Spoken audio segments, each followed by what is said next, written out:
കാത്തിരിപ്പിൻ്റെ യുഗസേതു ബന്ധങ്ങൾ അഴിഞ്ഞു വീഴുകയാണ്. കാലിൽ കൂടി അണുവർഷത്തിൻ്റെ കോരിത്തരിപ്പുകൾ സിരകളിലേക്ക് വിദ്യുൽ പ്രവാഹം പോലെ പടരുകയാണ്. മുത്തുനബിയുടെ മിമ്പറും മിഹ്റാബും കണ്ണീരിൻ്റെ സ്ഫടികജാലകങ്ങളിലൂടെ ഞാൻ കണ്ടു. ഇത് ഫുജ്റത്തു ഷരീഫ. റബ്ബേ, കാലുകൾ കുഴഞ്ഞു പോകുന്നു. കാറ്റിലൊഴുകുന്ന അപ്പൂപ്പൻ താടി പോലെ മനസ്സും ശരീരവും നിയന്ത്രണം പെടുകയാണ്. ഭൂഖണ്ഡങ്ങളുടെ അതിരുഭേദിച്ച് പ്രണയത്തിൻ്റെ മധുപാത്രവുമായി ഓടിയെത്തുന്ന ആശിക്കീങ്ങളുടെ തീരങ്ങളിൽ ഞാനും ഈ ദർവേഷുകൾക്കൊപ്പം ചേരുകയാണ്. ഒരു നിമിഷം മതി മുത്തുനബിയോട് സലാം പറയാൻ.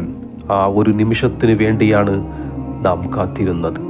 കാൻകാഹിൽ നിന്നും യാത്ര ചെയ്ത് ഇവിടെ എത്തിയത്. ആ ഭിത്തിയിൽ ചേർന്നെഴുതിയ വരികൾ കണ്ണീരിൻ്റെ ചില്ലുവാതിലൂടെ വായിക്കാൻ ഞാൻ ശ്രമിക്കുകയാണ്.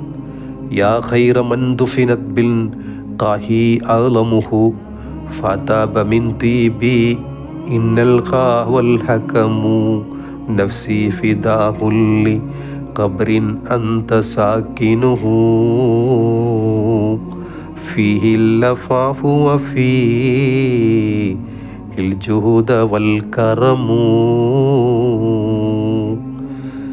കാഹ് പ്രദേശത്ത് ശരീരം മറപാടപ്പെട്ടവരിൽ ഏറ്റവും ഉത്തമനായവരെ, കാഹ് പ്രദേശവും ഗിരിനിരകളും അവിടുത്തെ സുഗന്ധങ്ങൾ പരിമളം പരത്തുന്നു.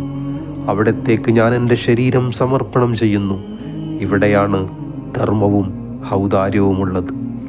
ആ വരികൾ പ്രസരിപ്പിക്കുന്ന ആത്മസൗരഭ്യം ലഹരിയായി നമ്മിലേക്ക് പടർന്നു കയറുകയാണ്. ദ്വാരത്തിലൂടെ ഫുജ്റത്തു ഷരീഫയുടെ ഉള്ളിലേക്കൊന്ന് നോക്കി. റബ്ബേ, ഇതാ എൻ്റെ മുത്തുനബി, സർവചരാചരങ്ങളുടെയും സൃഷ്ടിപ്പിൻ്റെ മൗലിക സബാബായ മുഹമ്മദ് മുസ്തഫ സല്ലല്ലാഹു അലൈഹി വസല്ലം. നിലാമഴ പോലെ അശ്രുകണങ്ങൾ പെയ്തു വീഴുകയാണ്. മുത്തുനബിയുടെ റൗളയ്ക്ക് സമീപം നിൽക്കുമ്പോൾ കാലുകളിൽ നിന്ന് സിരകളിലേക്ക് വിദ്യുൽ പ്രവാഹം പോലെ പ്രണയം അരിച്ചു കയറുകയാണ്. റബ്ബേ, ശരീരം തളർന്നു പോകുന്നു. സമയകാലങ്ങളുടെ അതിർത്തി രേഖകൾ മാഞ്ഞു പോകുന്നത് പോലെ, കാലവിസ്മയത്തിൻ്റെ ഏതോ നിതാന്ത ശൂന്യതയിൽ അലിഞ്ഞു ചേരുന്നത് പോലെ, ബഹുവർദ്ധമായി പരിണമിക്കുന്ന പ്രണയത്തിൻ്റെ സമുദ്രസാദൃശ്യമായ ധാരയിൽ നീന്തിക്കടക്കുന്നത് പോലെ ആനന്ദക്കടലായി മാറുന്ന ആത്മ സായുജ്യത്തിൻ്റെ അനുഭൂതി.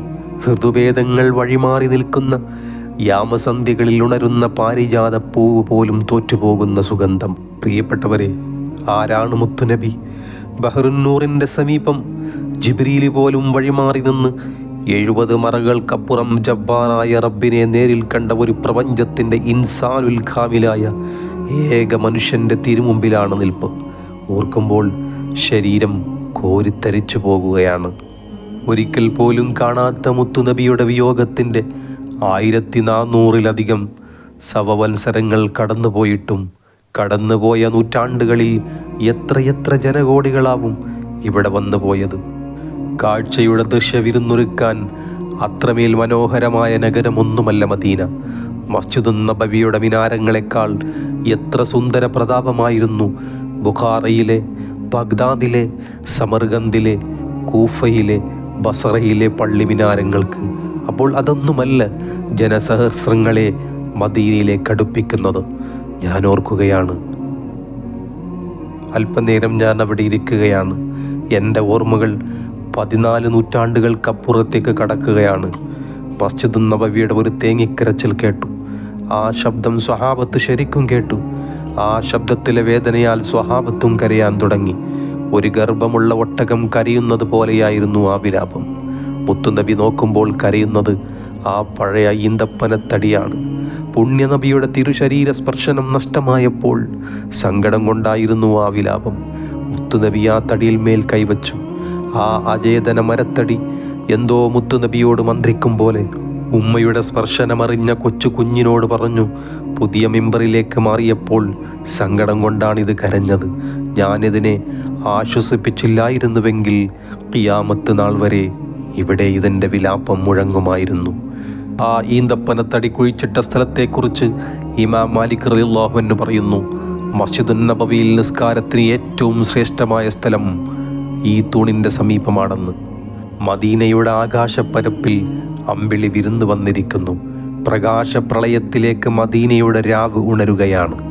മധു തേടിയെത്തുന്ന ശലഭജന്മങ്ങളെപ്പോലെ മസ്ജിദുൻ നബവിയുടെ ഉള്ളിലേക്ക് ഈ പ്രവാഹം ആ ലഹന ലഹരിയിൽ അലിഞ്ഞ് ഞാനും ദർവേഷുകളും എഴുന്നേറ്റ് നടക്കുകയാണ്. മദീനയുടെ താഴ്വാരങ്ങളിൽ എവിടെയോ പിറവി കൊണ്ട ഒരു കാറ്റ് അപ്പോൾ നമ്മളെ തഴുകിപ്പോയി. കാതിലെവിടെയോ ഒരു മദ്ഹിൻ്റെ മർമ്മരം കൽബ് കുതിക്കുകയാണ്. ഉസ്തുവാനത്തു ഹന്നാനത്തിൻ്റെ അരികിലേക്ക്, പ്രണയം വിലാപമായ ആ ചേതന മരത്തടിയുടെ അരികിലേക്ക്.